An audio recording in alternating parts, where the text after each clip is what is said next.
Hello guys! Hello Aries! Welcome dito sa aking channel. Kapalaran 888, welcome! Alamin natin Aries kung anong messages, vibration, gabay energy. Maraming salamat sa mga Aries na nandito sa aking channel, nanonood, sumusubaybay. Thank you Aries. Okay, so please connect your intuition sa mga barahan na lumalabas dito. Okay. Double mission, channeling, and uplifting your mind. Pillar of light, the vibration is rising, you're the oracle. Okay, so Aries, ang message na yan, pareho siya ng sa Leo. There's a transformation. Okay? Parang sinasabi ng barahan na mayroong magbabago sa buhay mo. Your vibration is rising. Kumbaga, like for example, kung palagi kang negative dati, sa linggong ito, punong-puno ka ng positivity. Okay? Ooh. Tingnan natin. Aries.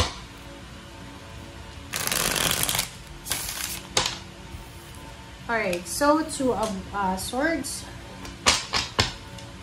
Pasensya na guys kasi sinisipon ako eh. Sobrang init kasi dito sa amin ngayon. Okay. The Devil. Ace of Wands, Hangman, alright, Two of Cups. Okay, Aries.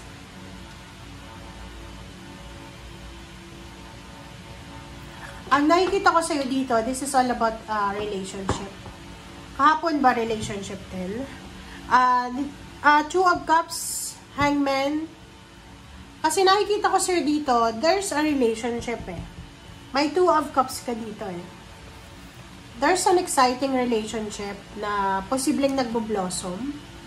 It's either, third party or single ka naman, new relationship. So, depende yun sa'yo kung ano yan. Sobra yung relationship na to, excited siya.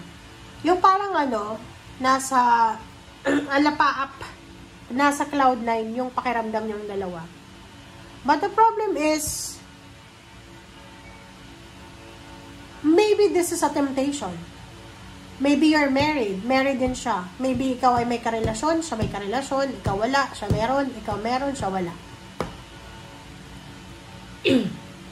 So, sinasabi ng baraha sa'yo na kung halimbawa na merong nagbo-blossom, nagbo-bloom na relationship, na bawal na relationship sa linggong ito, you need to you need to think very carefully. Mag-isip ng mabuti and wag ituloy. Okay, because this is a temptation. Na alam naman natin yun eh. Like, halimbawa kung single ka, alamin mo kung etong taong to na gustong pumasok sa buhay mo is single din. Or maybe in a relationship ka, single yung nagugustuhan mo, alam mo sa sarili mo na may obligasyon ka na. Diba? So, you need to stop. Stop mo daw. Okay. You need to hang.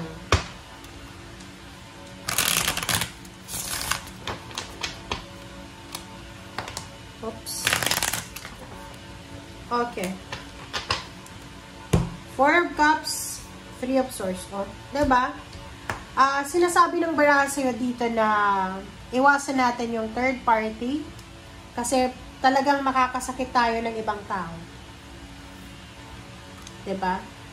Iwasan natin yung temptation kasi talagang makakasakit tayo ng tao. This is bad. Diba? At ang Seven of Swords na yan is alam niya na mali yung relasyon. Alam niya pero nag-go through pa rin siya. So nakikita ko dito, isang relationship, ang posibleng sobrang excited yung dalawang yan na posibleng nangyayari. And sa relationship na yan, may iiyak talaga. Kasi ang relationship na to is fake yan. Hindi yan totoo. It's either ikaw yung fake sa kanya or siya yung fake sa'yo. And there's someone na naghihintay sa taong yan or there's someone na naghihintay sa'yo. Comment down below. Nakakaloka. Wow. Oh. Ang last 2 cards natin sa third deck, sinasabi sa'yo na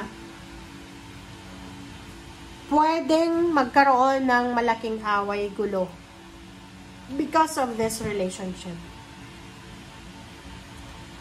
Kung involved ka sa mga relationship na bawal, iwasan mo na siya. Huwag na ituloy para hindi na magkagulo kasi pwedeng magkagulo dito. And posibleng may pera na involved.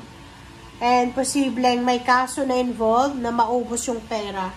Kasi yung Palace of Coins na reverse, sinasabi na ang relationship na to na bawal, na pwedeng nakakasakit or makakasakit sa bawat kapwa, ay posibleng malas siya, lalo na sa pera. Pwedeng siya yung maging rason para malasin kayo sa pera. Sino ba yan?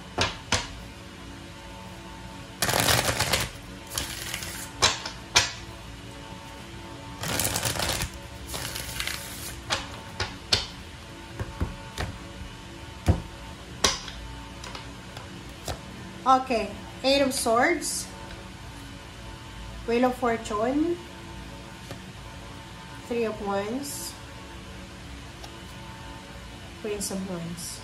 So, nakikita ko, sir, dito, Aries, na kinonfirm yung 3 of Swords. Relationship talaga siya, eh. Sinasabi ng barahan sa'yo na kung yan ay ex mo, mag-iingat ka. Kung nakikipagbalikan ka sa ex mo, or siya, or ikaw yung karelasyon mo ay may other person, mag-iingat kayo kasi kasama ka niyan sa karma. Kasi ang sinasabi ng baraha dito na 8 of Swords, meron ditong isang tao na posibleng gumagawa ng masama. Diba? Like, hindi maganda, hindi legal na paraan. Because, like for example, natukso. And, sinasabi ng baraha sa'yo dito na maybe this is